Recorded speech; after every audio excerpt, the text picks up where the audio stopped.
Presenters. First, Andreas Ignacio will give us an interesting review of the issues as they are seen in Mindanao. And then following that, I will introduce him when he arrives. We'll have a second paper that focuses on southeastern Nigeria. So, Andreas?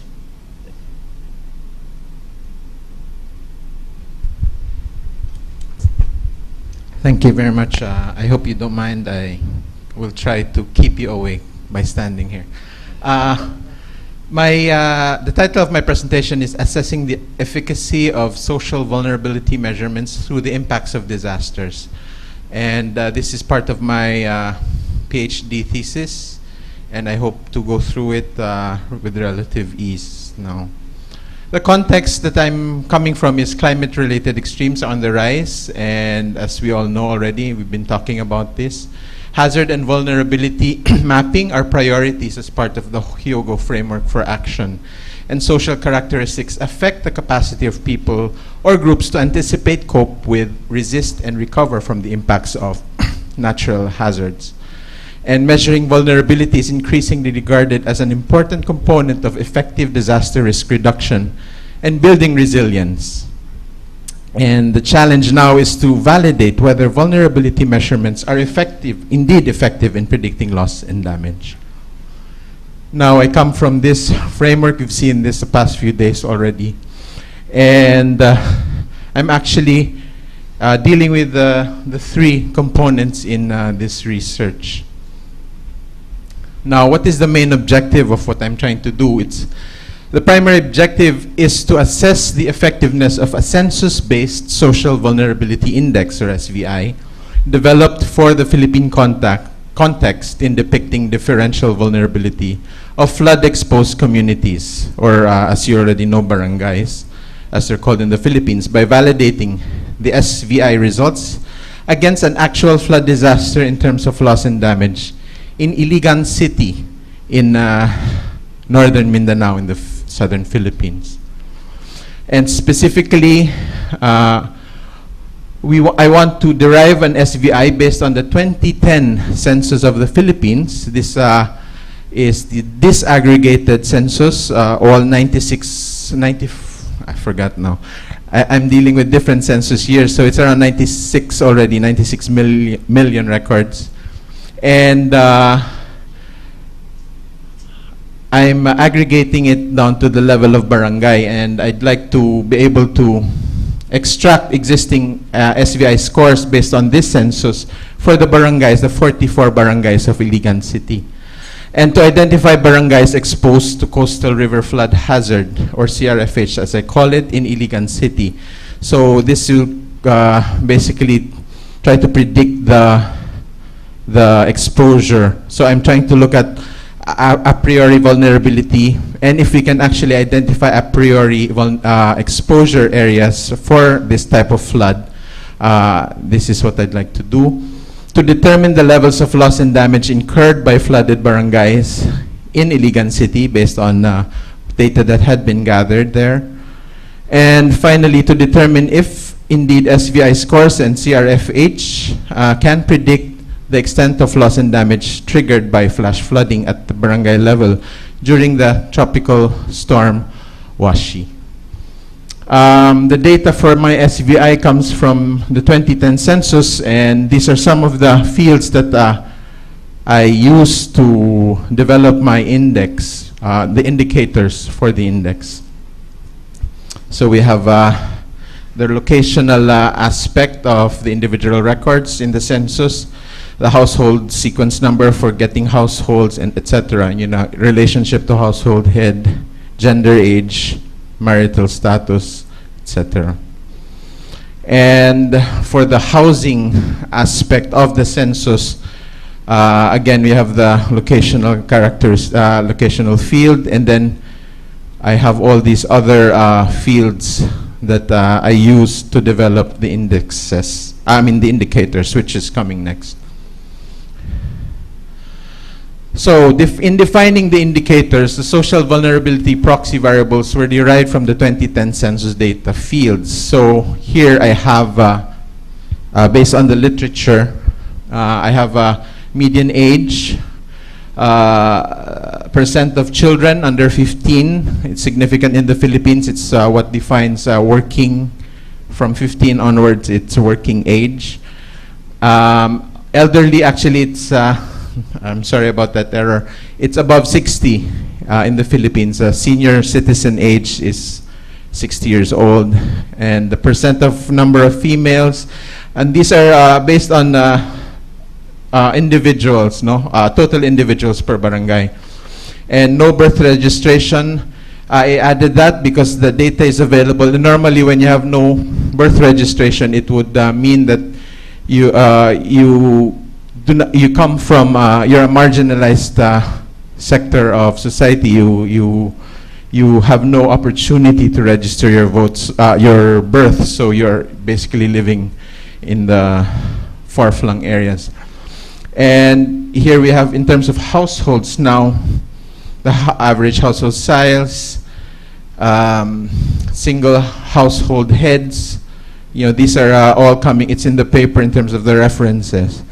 Non-high school graduate head of household, female head of households, and households with disabled persons, households with no overseas worker. Why did I put that? Because we have the data, and normally if you have 11% of the Philippine population is abroad earning remittances for people who are at home. So I decided I can probably try to put that in as an indicator for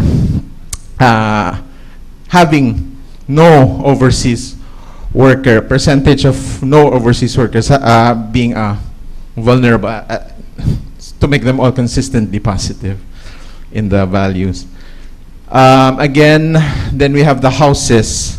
This is more dealing with houses down here.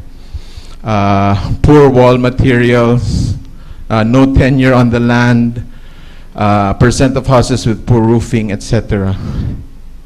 So, again, it's in the paper. So, in developing the social vulnerability index, I basically initially decided to have an equal weight for all of the three major indexes that I have based on the indicators on individual level, household level, and housing unit levels. And this is an example. The projector is poor, but this is what I actually presented in Busan in the IUSSP last August.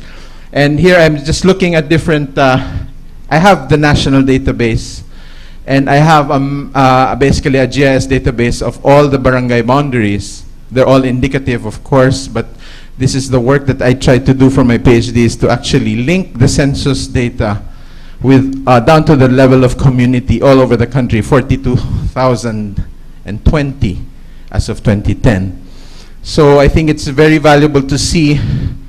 I was looking at quintiles here, bottom 20% in terms of social vulnerability, and upper 20%. This is for the census year 2000, and the next is 2010. And now this is just an exercise that I tried to do to try to see which barangays, where were they clustered, especially the ones who are consistently in the bottom in terms of, in the top in terms of social vulnerability, and who are consistently in the two census years in the bottom social vulnerability side. Now, these are just some things that we're able to say. The very low SOVI scoring barangays are mainly clustered in Luzon here, and in close proximity to Metro Manila, especially, which you find here. I don't know if you're all familiar with the shape of the Philippines. Now, other low SOVI barangays are clustered in highly urbanized cities, and barangays have very low SOVI scores. There are, certain. I can actually count how many barangays were and where they are, which is very important, and thus corresponding to 29 million individuals. And for the high-scoring social vulnerability, the previous one was for low-scoring social vulnerability. So these are basically barangays that have low vulnerability, according to the census at least. And then very high scoring ones are found mainly in Mindanao, Samar, West Panay Island here, and some parts of Western Mindanao. Here in the Luzon side, it's much less. Sorry. And they're mainly located in rural areas, clustered in certain provinces in the Visayas and Mindanao. Again, I was able to at least have a count of how many of the top 20% high-scoring ones are in both years where they are, and how many people actually that correspond to. As you can see, there are less in terms of this number compared to the low-scoring vulnerability, but then these provinces represent low population density as well. So, but then in the end, I was thinking, so what? I mean, this is just an exercise in terms of numbers. And given the growing efforts geared towards research and resources on vulnerability metrics, how sure are we that the derived outputs actually reflect real vulnerabilities of communities to particular hazards? Is there a way for us to, quote unquote, prove the relationship or lack thereof? Now, our study area, again, this is the Philippines, this is Mindanao, sorry you cannot see, and Iligan City is there. It's an area, a total area of 813 square kilometers. The household population as of May 2010, the last census, is 321,156. And it experienced a devastating flood event during the tropical storm Washi in the evening of December 16, 2011, affecting almost 30% of the population. And these are the barangays, at least they're showing better. Here we have no, this is wrong, it's inverse. The coastal barangays are actually the urban. Sorry about that, that slipped me. And these barangays up here in the mountains are the rural ones. So you just, anyway, you cannot see the legend very well, but so the yellow compared to the pink. Now, the tropical storm Washi passed through. This is the area here. As you can see, at a certain point, there was red meaning a high rainfall intensity for a few, this is per hour. So there was a certain point where it's reached a very, very high. This is from the Tropical Rainfall Monitoring Mission, the TRMM data. And what was the effect for the rainfall? So here we have a very, very high concentration of rainfall within a certain period. So just some damages that you might give you an idea of. It's like really a tsunami, but coming from the mountains. The river was just here. There you can see the area of devastation. This bridge got washed out coming from this side, from the mountains. And lots of people died, had to have mass burials in the area. This is, I don't know how clear it is, but pre-disaster image. And then this is post-disaster image. As you can see, the areas that were really affected were covered here. The red zones here were areas of highly destructive flows. And zooming into just a smaller area there, this is that bridge that got washed out. You can see it's really amazing how much of that water. So it's important to note that it happened, the peak happened around 10 p.m., almost midnight. So, and that was a Friday, start of all Christmas parties in the Philippines. So people were really tired, and suddenly you have this kind of destruction.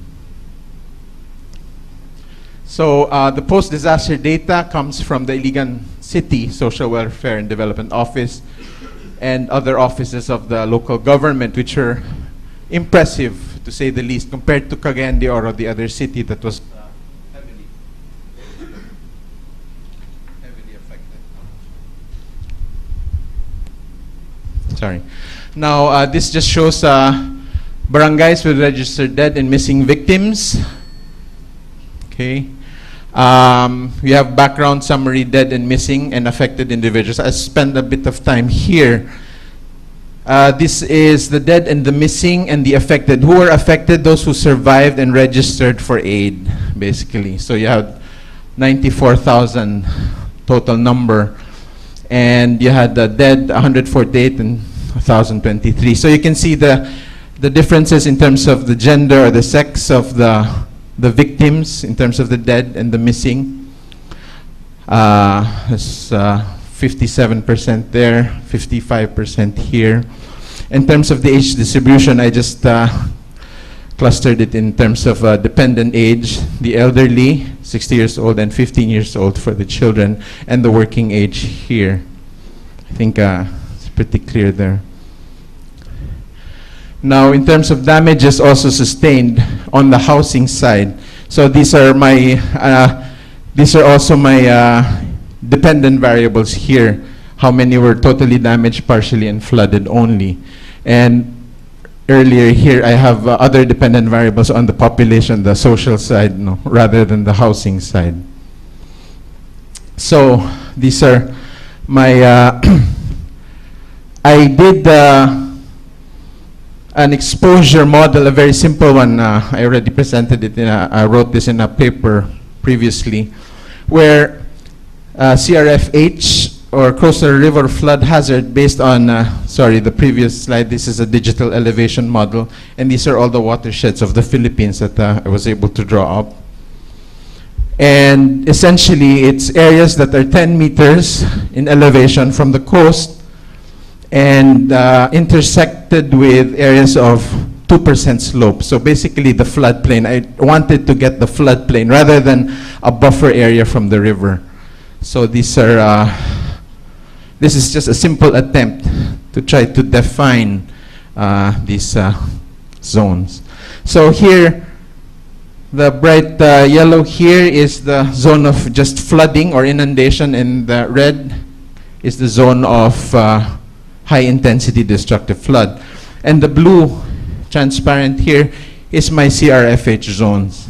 These are my areas. So as you can see, there is a rather good fit visually where they are. And they're intersecting the flood zones well. So the variable correlations, so I had 3 different variables, household, individual, and the housing here. I just showed the correlation matrix of the predictor variables. I also added, since it was there as a data set, the urban and rural areas. Now, I decided to split because of multicollinearity. There's a strong correlation among the SVI variables. So I decided to split them into different individual models.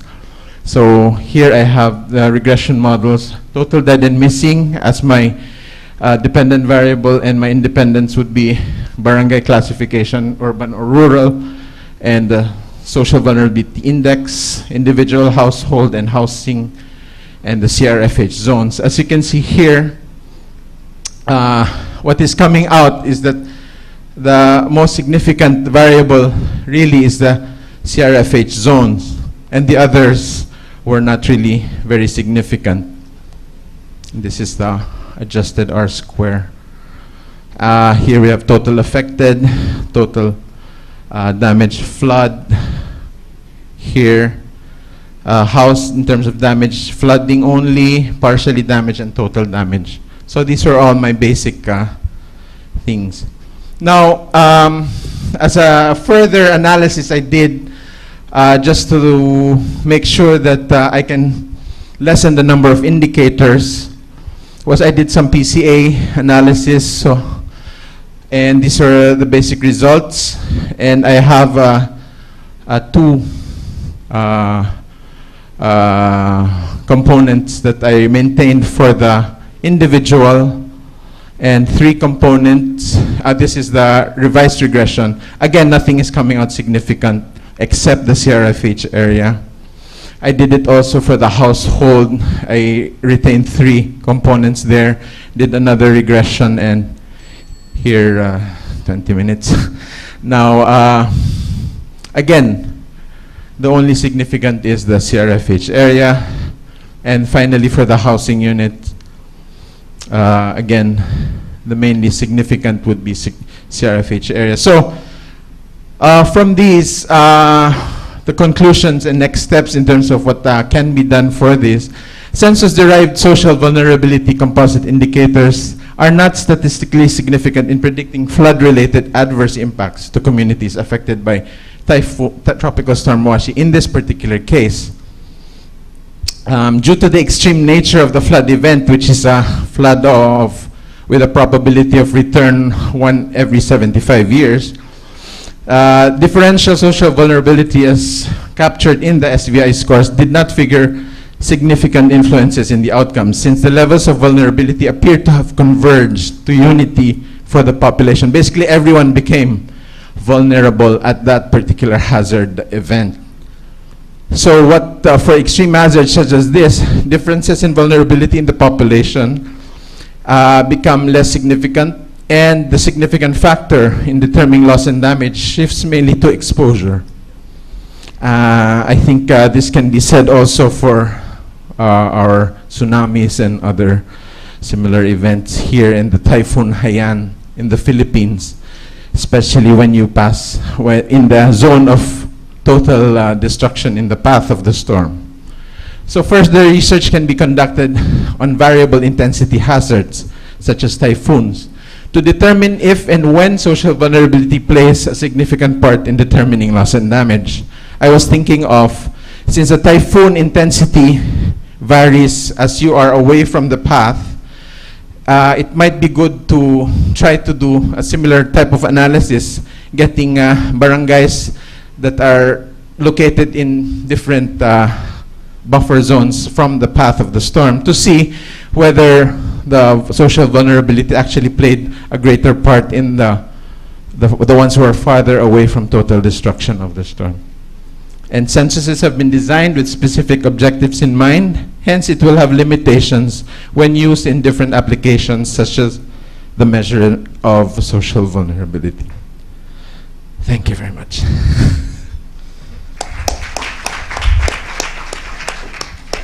Thank you so much, Andres. That's extremely interesting research, I think. We'll have now a few minutes for questions from the floor. Let's see, Charles? Oh my, okay.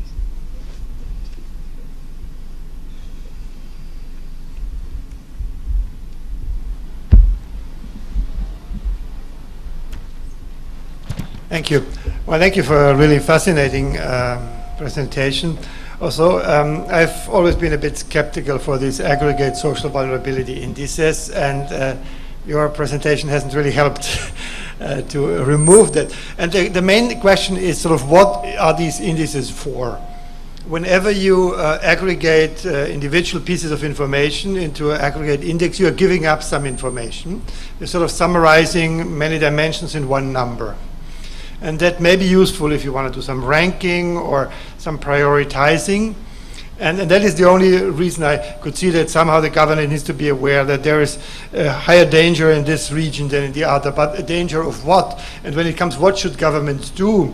Then you want to know in what dimensions are these regions less developed, where do they need additional support. And in order to understand it, you need to yet go back to the original data, because the index doesn't tell you what to do, what policies to implement. So maybe you can reflect a bit, and I really don't find it too useful. Yeah. Well, thank you. Thank you for that comment. Actually, I myself, after doing this, began to question the effectiveness of these. That's why I wanted to answer that particular research question. And I think if we're looking at action, we have to go back to, to the original information. I mean, I did regressions also on the indicators themselves, not as the aggregates. And actually, what I saw there were no real significant relationships also.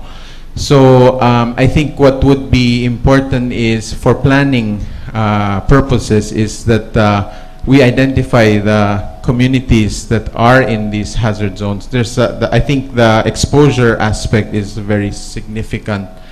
And basically agree with what you're saying.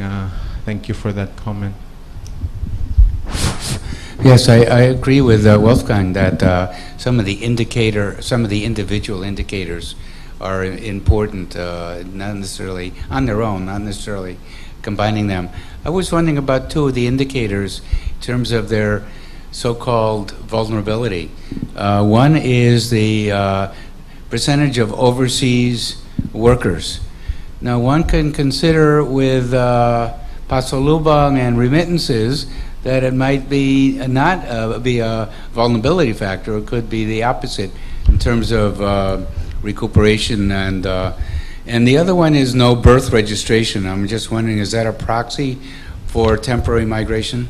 And is that vulnerability or not vulnerability? Why did you classify those two as vulnerability? Okay. Actually, if you look at it, no overseas workers, if there is a high percentage of no overseas workers, then that vulnerability is higher. So I'm sorry, it was a bit confusing. That was the only variable that was negatively related to vulnerability. So, and the other one about no birth registration, the assumption there is that you are far from the center of governance.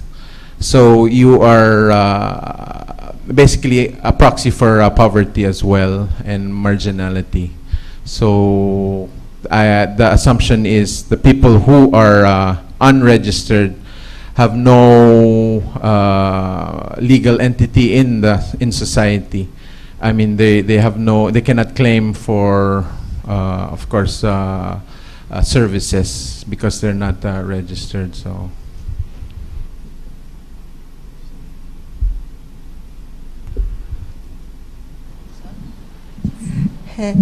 I have two questions or three. First is, when you started doing the second analysis, I didn't see in there, but maybe you mentioned, did you have any kind of test about the autocorrelation, the spatial autocorrelation? And did you include that in your model? So that could be one question. The second is, you tested the predictive capability. What predictive is the SOBI in terms of damage and loss and damage? Did you have an opportunity to see the aftermath of the effect? So if the SOBI could indicate something about time of recovery in the area, not only in the moment, but after that. And then I agree with you about the exposure, but how you include exposure within your index? You have anything about population distribution, for example, a differential growth in the distribution of the population? Thank you. Thank you. In terms of spatial autocorrelation, I have not done work on that. That's a good thing to note. I can probably improve on that. Second, about the recovery time. It was not in my initial objective to look at that. Although I have, it would have meant more time to see what initiatives there have been. But Iligan City itself, it's highly dependent on the local government leadership in terms of Iligan City itself was a pretty progressive one. But the neighboring Cagayan de Oro City, which is also affected significantly by the typhoon, I mean, their data was very poor. That's why I shifted to Iligan City. And also the initiatives of government were rather disorganized. And so it really depends on how the leadership actually functions in each specific area. And the last, there was I think another. there was one more question. Yes? Or? You talked about exposure. Yes. So,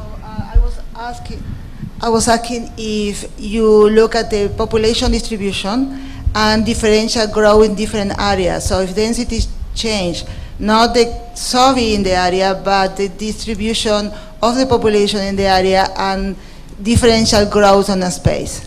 The problem I have with my data set is that even though it's on the barangay level, within the barangay, the concentration of communities can also be significantly varied. They can be just totally concentrated near the river, and all the rest of the area above in the mountains are very sparsely populated. So it was difficult for me to do that unless I have even higher spatial resolution information.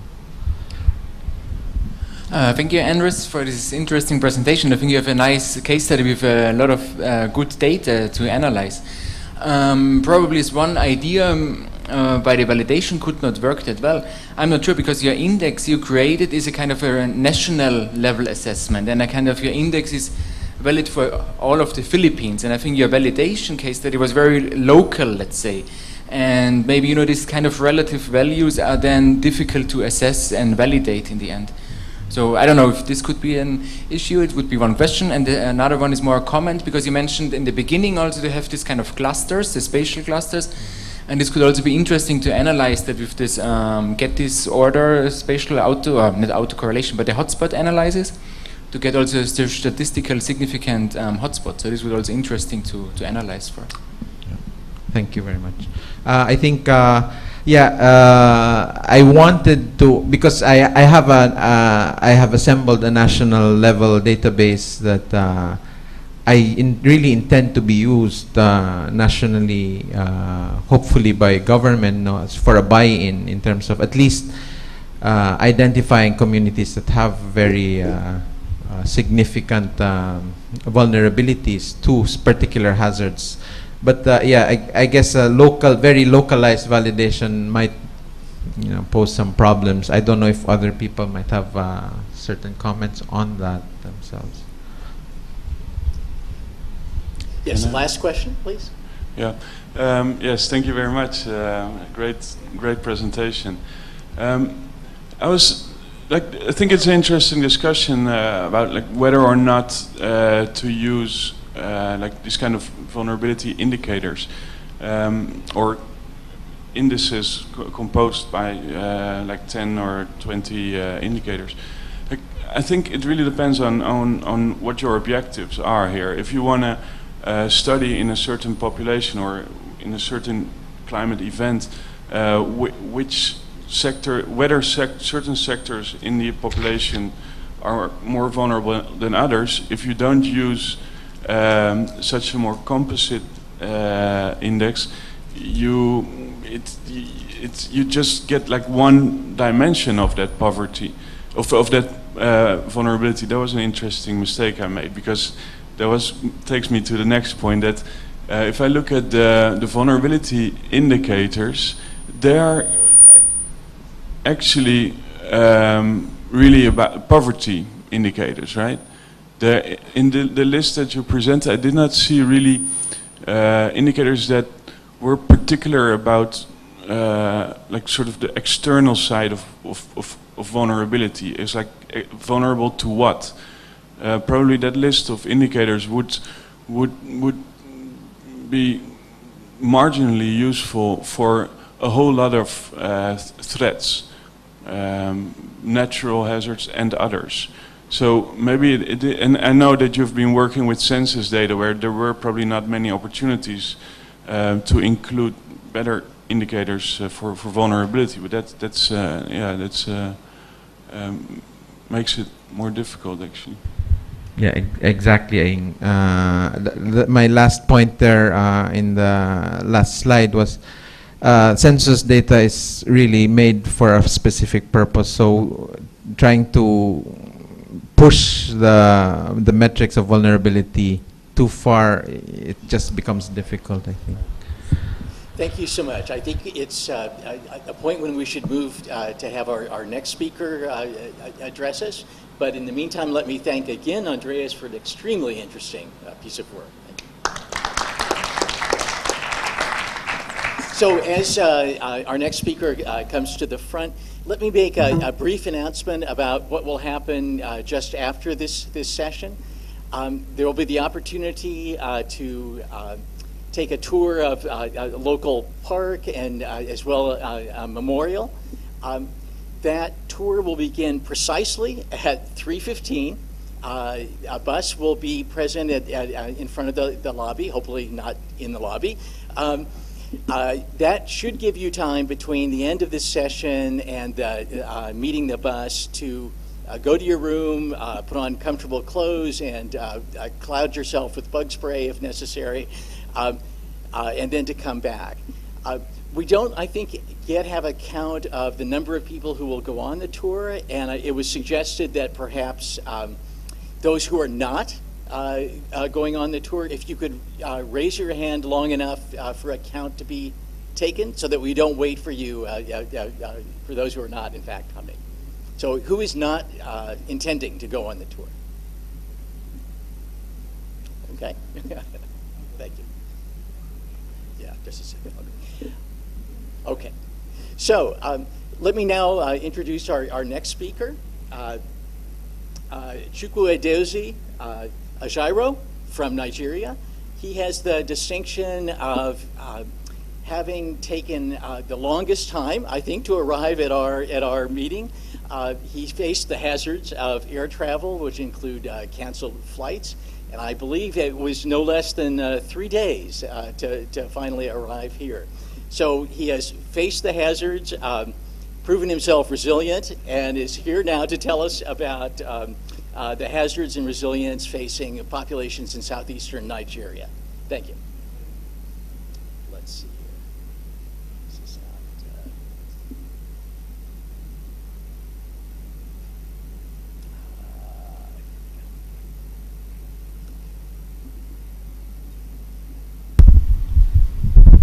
Thank you very much. My topic is socio-demographic differentials and vulnerability to flood disasters in rural southeastern Nigeria. Actually, we are looking at the 2012 floods that occurred between July and October 2012 in Nigeria. So as a matter of introduction, we are saying that there has been tremendous increase in the number of weather-related disasters over the years.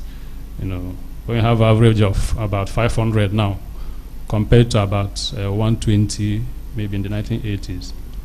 Now, most of the time in Nigeria, where I have some of these floods, where the damage is so much, is usually in the rural areas, the rural communities, and the impacts include so many losses, maybe loss of life, loss of farmlands, destruction of infrastructure. Now,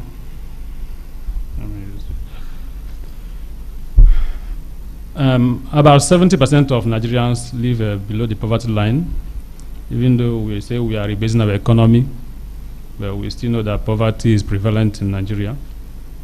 But more importantly, about 20% of Nigeria is at risk from one form of flood or the other, depending on where you are. So whether it's in the north or in the south, flood occur almost on a yearly basis in Nigeria. But of interest is the one that occurred in 2012, because this one has a universal occurrence. It occurred both in the north, the south, and the west. Others are somehow localized. And as you can see the statistics there, about more than 7 million Nigerians were affected, and more than 2 million registered. Now, in trying to explain this, I want to make a point here. When we talk about 7 million that are affected or registered, if you look at the quality of data we have in Nigeria, you can now know that the figure is far higher than what we have here, because most people don't even go anywhere to register. So this is a picture of what happened. This is Lokoja in Nigeria. As a matter of fact, for weeks, vehicles coming from the capital to the south, there was no movement, and government had to, create a bypass, an emergency bypass, so that people can pass, because so many people were caught in this flood. Now, as at the last count, we had that 363 people died, and as I said earlier, this is just a figure, and from all indication, it's far higher than this. And 3 states were affected out of all the tests. So it's only 3 states that were not affected by that 2012 flood. Now, literature has identified the importance of vulnerability analysis assessment in the scope of disaster management. So they have identified social or physical, economic, individual, or urban vulnerability to disasters. And based on this, we want to examine vulnerability to floods based on socio-demographic groups in rural southeastern Nigeria. This is our framework. The hazard of interest, as I've mentioned, is flood, which occurred between July to October 2012. And in terms of exposure, we are looking at the rural areas. The geographic location for this study is southeastern Nigeria. Then we also look at maybe the potential impacts and how the socio-demographic characteristics, how they are vulnerable to flood. This is our study area. Now, the blue line here, that is this is River Niger. I think all of us must have heard about River Niger. This is the major river in Nigeria. Now, if you look very well, we purposely chose 6 local government areas that were flooded. We didn't choose Onitsha North because Onitsha North is predominantly urban. We are looking at the rural areas. Then, as a kind of control, we decided to go inland and pick Oka South. It's another local government area that experienced flood. So we have these ones that are along the river. Now, for our data collection, we carried out questionnaire survey. For each of the local government areas, we interviewed 40 households. Well, in each local government area, how we came to these 40 households is that in each of the flood affected local government areas, we made a list of communities that were affected by the flood. And from there, we randomly chose 4. Then out of the 4 local government areas, we randomly administered a 10 questionnaire in the ratio of 2-4-4. That is 2 for people that are aged less than 29 years, between 30 and 59, 4, between 60 and above, 4. And we spread it across male and female. So we have one, for example, 1 male aged less than 29, 1 female aged less than 29 in each of the communities. Then we also carried out key informant interviews. Sometimes we discover that when we do some rural studies, some people will give you information that may not be correct, either they exaggerate it or they reduce the impact. So the key informant interviews actually we used it to try to validate some of the responses we got. Now, most of analysis was carried out using descriptive statistics, just trying to show the variations. Then we used ANOVA to test whether the variations are significant, and also the probability of somebody being vulnerable to flood was analyzed using regression. So these are our results. We carried out these results based on both demographics and the locations, different government areas, so that somebody can actually look at it. So as you can see, Onitsha South and Anambra East and Anambra West, everybody there said, yeah, we experienced the flood. Then it's Oka North that, no, that is Oka South, please, not Oka North.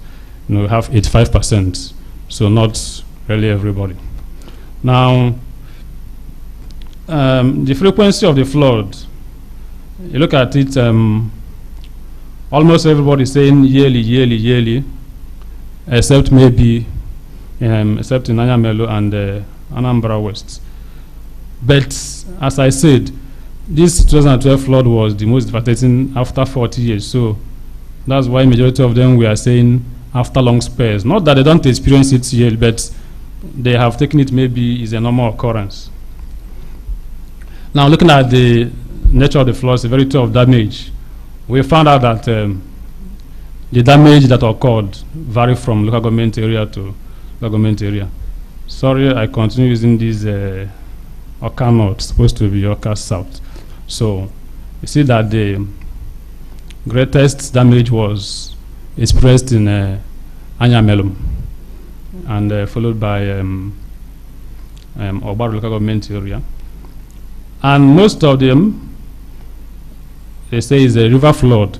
Actually, the flood was a consequence of the opening of the dam in Cameroon. That was the major cause that caused it. The Lagdo Dam in Cameroon, it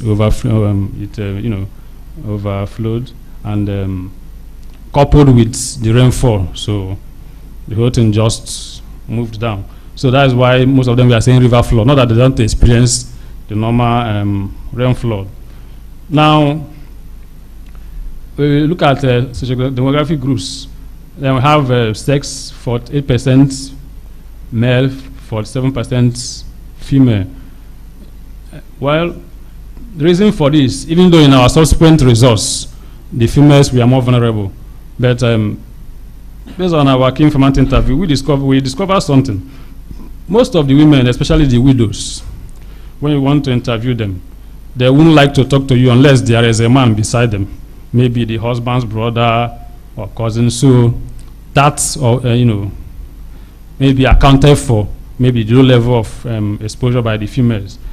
Then the people that are aged between 30 and 49, they appear to be the most affected here. The most people that were exposed to flood, that experience flood, but we still get to the level of damage.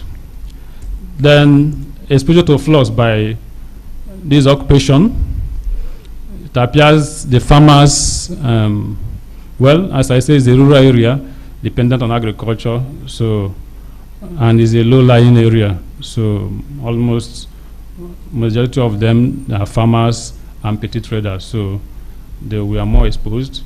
But when you look at the income level, you discover that people that earn less than 10,000 were more exposed to flood. This may not be far-fetched because of the nature of where they live. Most of them live in the valleys. They don't have good structures, and they don't have safety nets. Now, we looked at the degree of damage. The females here, say 30% of them said they experienced severe damage. But I want us to take a look at maybe people that are aged between 10 and 29. They mentioned severe damage. Well, we may not be able to say it's very correct or not, but from our interview, we discovered maybe because they've not experienced the flood before. Maybe this is their first time of experiencing such flood, so they will always believe that, the damage was more severe. Secondly, people that are age 70 and above, and if you look at them, both the 10 to 29 and 70 and above, they are more of the dependent population, so they depend on others for their survival. Now, looking at the marital status, we discovered that the widows experience very severe damage. There are various reasons. I've mentioned one. Most of the things they do is dependent on their male households, the male members of their households. Secondly, they may not have enough to sustain them. So let's just go straight to the handover of the impacts. We discovered that loss of life, there's a significant variation with regards to age. The younger people and the elderly people, they are more vulnerable to die, or maybe they get drowned. Then loss of life, loss of land also has to do with age. It's also significant for age, it's significant for marital status, it's significant for education. I've mentioned marital status, loss of land. You as a woman, you don't own land in southeastern Nigeria, is owned by men. So even the little one you have may be a condemned one, so it can easily be lost. So you can see the figures there. Then we look at occupation. It's also significant, depending on the nature of occupation. The people that are predominantly farmers, the way it will affect them will not be the way it will affect the traders. Then we also look at loss of livestock. It has to do with the income of the households. Then we carried out regression. So you see that vulnerability of female to flood is significant relative to those of males. Then the younger people and the people that are aged between 60 and 69, they are more vulnerable. These are the retired population or the dependent population, so they depend more on the working, the active people. Then education, relative to, we look at occupation, relative to the unemployed, the farmers, they are also very vulnerable. Of course, he washed away their buildings, their farmlands, and as a matter of fact, there is a little crisis going on in that study area. Because of the floods of 2012, most of the farmers did not plant last year because they were fearing that maybe the floods will come back again. So they are facing a little food crisis now. So even though government is trying to ask them to plant, but they are still very skeptical about planting because of the nature of losses that they encountered. Then we discovered that people that earn less than 10,000, the poorer people. As a matter of fact, from our interviews, we discovered that most of these poor people committed suicide because of the losses they incurred. Most of them don't know that they can, they took loans maybe for their farming activities. They don't really know that they can reschedule the loans. So they felt they have lost everything, and the option was for them to commit suicide. So in that regard, that's why I said earlier that even the figures of people that are dead that we had is not that trustworthy.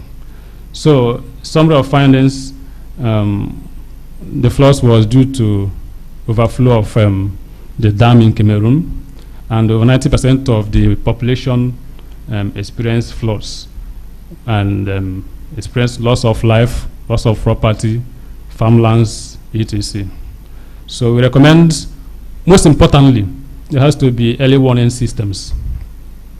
When the flood occurred, the governor then of the state, when the flood started, it was carrying some houses and people refused to move.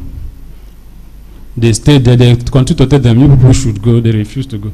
It took the governor to fly with a helicopter and start evacuating people himself. So we need to give them early warning systems. We need to also educate them on ways they can mitigate or cope with some of these flood disasters. Thank you. Thank you very much. What is the significance of this horse? We are all well, it's vulnerable to something also, but it's trying to cope. So it has two legs. But, thank you so much. All right, let's have some questions then.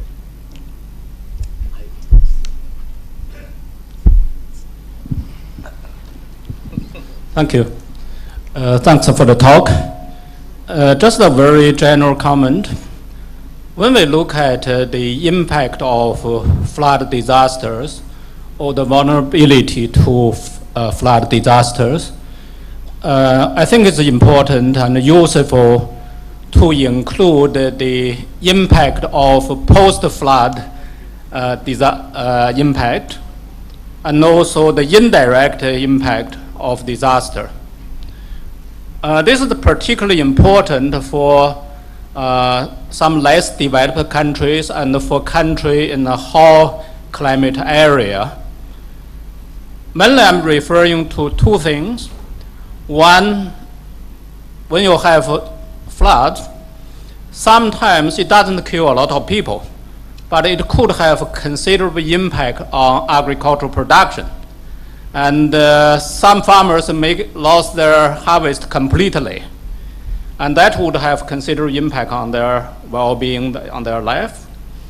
The other one is, in many places, after the flooding, there are considerable health problems. There are infectious diseases, and a lot of people also vulnerable, and they may be more vulnerable to such health problem. And in many cases, you found that the post-flooding effect is more serious than the flood itself. Right. Okay, thank you very much for the comment. Actually, what you said is in order, and I mentioned when I was presenting that most of the farmers, they could not, farm as they used to do. And when we found out that, we are presently trying to look at the impact of this flood on the food security of the households, since we discovered that they were unable to farm as they did last year. So we want to know how it has affected the food security. So I think it's a very good point. Thank you. Let me pose a question for you. This seems to be a common phenomenon, but I've not heard a good, thorough explanation. You mentioned, I think, that when warned of the imminent arrival of the floodwaters, that many people stayed where they were and either perhaps did not fully understand what they were being told or had other reasons for staying put. And can you describe your understanding of those reasons? Well, the major reason why they didn't want to move, I think there are two major reasons. One, in that part of the country, people place so much premium on ownership of land. So they are not they don't want anything that will make them to leave that their inheritance. So no matter how you try to convince them, they still want to maintain the inheritance. Secondly, most of them, even when they want to go, they may not have anywhere to go to. Because apart from this place, there was another field work I conducted around the southern part of the country, where somebody moves from town A because of flood to town B as a refugee. After maybe 2 weeks or 3 weeks, the flood comes to that place again. He moves from that town B to town C and continues in that order. So most of the time, is either they don't want to leave their inheritance or they don't have somewhere to go to. So that makes them very reluctant to move. Are there other questions? All right. Well, thank you very much. It's been a very interesting session. I'll remind you that in approximately 10 to 12 minutes, the bus for the tour will arrive out front. Let me thank both our presenters for tremendous pieces of research. Thank you.